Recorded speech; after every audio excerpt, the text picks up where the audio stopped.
Hello guys, ഇത് ഓണത്തിൻ്റെ അന്നത്തെ വീഡിയോ ആണ് കേട്ടോ.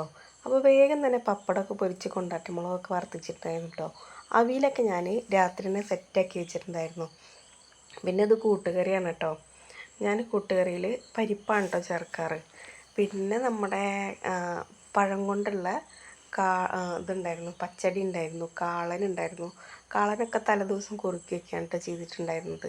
തലേദിവസം കാള കുറുക്കി വെച്ചിട്ടുണ്ടെങ്കിൽ നല്ല ടേസ്റ്റാണ് കേട്ടോ, പിറ്റേ ദിവസം എടുത്ത് കഴിക്കാൻ വേണ്ടിയിട്ട്. അപ്പോൾ ഞാൻ കട്ടിയുള്ള ഏറുകാളനാണ് കേട്ടോ ഉണ്ടാക്കിയിട്ടുണ്ടായിരുന്നത്. പിന്നെ മസാലക്കറി ഒരു അടിപൊളി ഐറ്റമായിരുന്നു കേട്ടോ. ഇവിടെ എല്ലാവർക്കും ഇഷ്ടമാണ് ഞാൻ ഉണ്ടാക്കുന്ന മസാലക്കറി. പിന്നെ സാമ്പാറാണ് ഉണ്ടായിട്ടുണ്ടായിരുന്നു കേട്ടോ. ഒരുപാട് വിഭവങ്ങൾ ഉണ്ടായിരുന്നു, ഒക്കെ ഒന്നും ഇതിലെടുത്തിട്ടില്ല കേട്ടോ. പിന്നെ പൈനാപ്പിൾ പച്ചടി ഉണ്ടായിരുന്നു.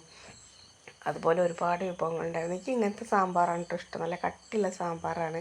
പിന്നെ അന്നത്തെ ദിവസം തന്നെ ഇത് പൈനാപ്പിൾ പച്ചടിയാണ് കേട്ടോ. എനിക്ക് ഒരുപാട് ഓർഡറൊക്കെ ഉണ്ടായിരുന്നു കേട്ടോ. ഓലനുണ്ടായിരുന്നു, അതിൻ്റെ ഇടയിലൂടെ ഓലനും ഒക്കെ സെറ്റാക്കി വെച്ചിട്ടുണ്ടായിരുന്നു. പുളിയിഞ്ചി ഉണ്ടായിരുന്നു, പിന്നെ പച്ചടി ഉണ്ടായിരുന്നു കേട്ടോ, ബീട്രൂട്ട് കൊണ്ടുള്ള. അപ്പോൾ അങ്ങനെ സദ്യയൊക്കെ റെഡിയായി, ചോറൊക്കെ ആക്കിയിട്ട് റെഡി ആയിട്ടുണ്ടായിരുന്നു കേട്ടോ. പിന്നെ ഇന്നത്തെ ഓർഡർ വെച്ചാൽ ഞാൻ പുലർച്ചയ്ക്ക് 5 മണിയായപ്പോഴത്തേക്ക് ഓർഡറൊക്കെ ചെയ്തിട്ടുണ്ടായിരുന്നു കേട്ടോ. ഇന്ന് എനിക്ക് 500 ഗ്ലാസ് പാലട പായസം ഉണ്ടായിരുന്നത്. പിന്നെ ഇളനീർ ക്യാരറ്റ് മിക്സായിട്ടൊരു പായസം ഉണ്ടായിരുന്നു കേട്ടോ.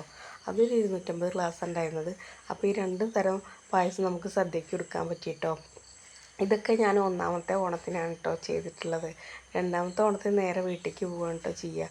അപ്പോൾ എല്ലാ സദ്യകളും കൂട്ടിയിട്ട് നന്നായിട്ട് കഴിച്ചിട്ടുണ്ടായിരുന്നു കേട്ടോ. നല്ല ആസ്വദിച്ചിട്ട് ഞാൻ ഇന്ന് കഴിച്ചിട്ടുണ്ടായിരുന്നു. കാരണം ഓണം വരെയും ഓർഡറും കാര്യങ്ങളൊക്കെ ആയിട്ട് ഓട്ടപ്പാച്ചിലായിരുന്നു. അപ്പോൾ ഓണത്തിന് ഞാൻ വിചാരിച്ചു നേരെ ഒന്ന് കഴിക്കണമെന്ന്. അപ്പോൾ ചാനലൊക്കെ സബ്സ്ക്രൈബ് ചെയ്ത് സപ്പോർട്ട് ചെയ്യണേ.